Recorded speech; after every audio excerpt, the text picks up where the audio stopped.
figure that out. Like the budget. Yeah, exactly. So that, and I would say shout out to Auto Treats too, on multiple levels. They're a PR company based out of New York. Yeah, Okay. Which I interned for. They were the first people I hit when I moved to New York. exactly. Like, That's I need somewhere to go. I was about to ask, like, what drove you to New York? A girl, my girlfriend at the time, she was like, I'm moving to New York. You coming? I was like, you know what? Yeah.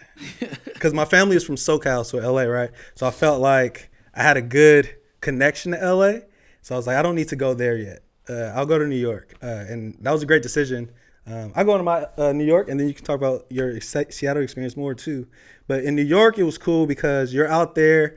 They have every industry, right? Whether it's fashion, food, like everything. So it's just like, all right, cool. Find your people. And it's crazy out there too, as far as like the Bay people will just find each other. Like I was literally just hopping off of a subway and ran into the homie Mike G, or going to a bodega and Duckworth is there. And then it's just like finding Doesn't your. it feel like there's like a signal that It just is. like goes off You just know Bay Area wherever people. you are? And then if we're young and out there, you're trying to like go to the parties and events, and like say you might know a DJ, and if he's from the Bay, then all the Bay people are gonna go to that party too. But my time in New York was really cool. Back then I wasn't doing anything with film or video per se. Actually, that's a lie. I worked at a PR company, Audible Treats, so that's when I learned how to do just writing and outreach, and just how to do like the press side of things. And then from there, I worked at a record label, Fool's Gold, which is owned by DJ A-Track and Nick Ketchdubs. A-Track was like one of the youngest to ever win that Scratch Awards, and he was also Kanye West DJ. Okay. And when I was there, I was doing a lot of graphic design and marketing.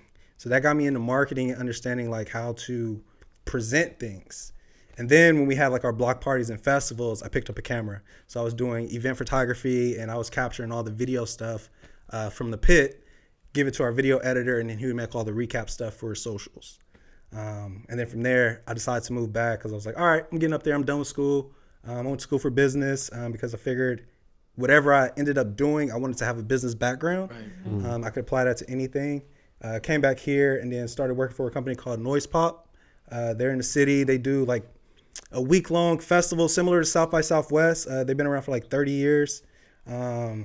Marketing director over there, and then went to Live Nation actually and did more marketing over there. So like my journey to kind of where we are now isn't so like conventional, I guess.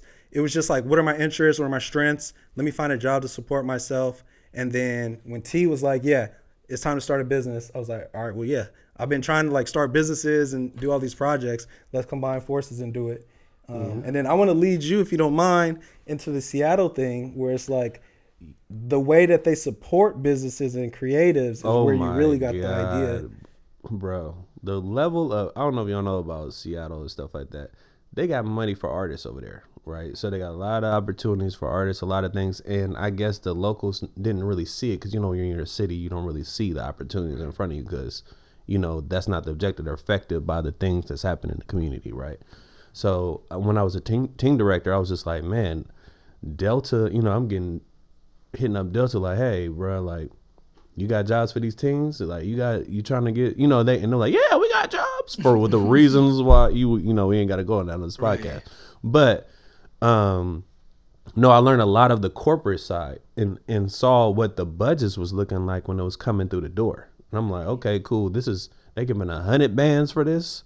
They giving 25 bands for this. And then I started seeing programming that they were offering the kids, like this and that. So I started seeing seeing the value of who I was energetically and being able to follow through due to all the creative things that I've done. And it just spawned into a whole nother outlet. Like, hey, we trying to do those programs that you got over there with that business. We're trying to do that. We want to align with that. But yeah, I can go more into that. That's interesting. Wonderful. Because hearing about your journeys, this seems inevitable, right? Because throughout your path, you're just picking up all these skills that become very vital to the business that you're running. So I would say, especially, you know, a business degree, you know, that really already sets you in a different mindset than most people.